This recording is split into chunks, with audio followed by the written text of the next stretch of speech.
Storybird is a great website to use in your language arts classroom, and this is the quick 5-minute intro on how to create a story in Storybird.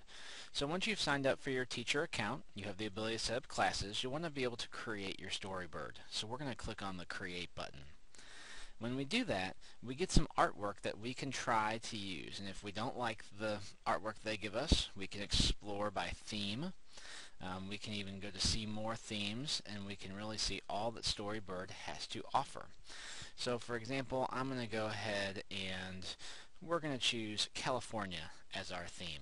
And so I'm going to pick some artwork that I like here. I'm going to go ahead and just pick this. And this is going to be the artwork that I go ahead and use. I'm going to start my Storybird with this art. So I'm going to have all sorts of art choices to choose from as I create my story. The great thing about Storybird is there's lots of language arts applications. We can be working on descriptive writing, sequence in a story, and so on. So the first thing I'm going to do is I'm going to go ahead and adjust my cover. So I click on cover at the bottom, and I'm going to put in my title. Let's see, I'm going to call it A Day in California. And you can see here, you can adjust however you would like, put in a title that you want, and so now I'm ready to go on to my first page. Now if I don't like the picture that I see here, I can then bring in other pictures. And the pictures can take up the whole screen, they can take up part of the screen, and so then I can type my text here. It was a beautiful day. And we're going to keep this nice and short because this is a demo. So I'm going to add another page. Go ahead and do that, and now I'm creating my next piece of artwork. So let's say I put this one on here. Now if I don't like that piece of artwork, then I can go ahead and say, you know what, maybe I'm going to use this one instead. But all the art is going to have a theme that's all going to look the same. And the great thing about Storybird is you can create a story that has some high quality, artistic content to it that if you're someone like me, I cannot do that on my own. So we can do some more typing here. And so you can see the process that we do to use to go about creating this Storybird.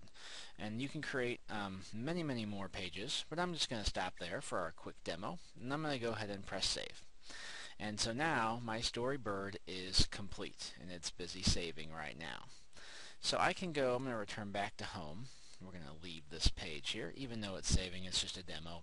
So an example of a completed story, here is one that I finished earlier called The Curse of Snowball.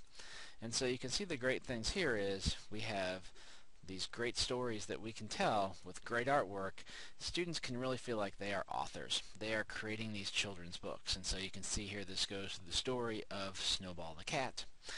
And so keeps on going here, see what happened to all the characters. And we have a great story that you can send to a friend via email.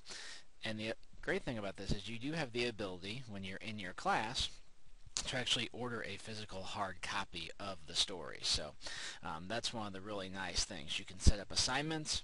You can set up your students here that you are allowed so many student accounts.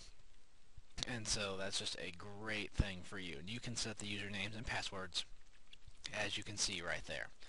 And if you want to make a little extra money in your classroom, you can have the students buy their books as part of a fundraising activity that you can also set up there. So that's Storybird under 5 minutes. We hope that you go ahead and give it a try. And that is all, and thank you for watching.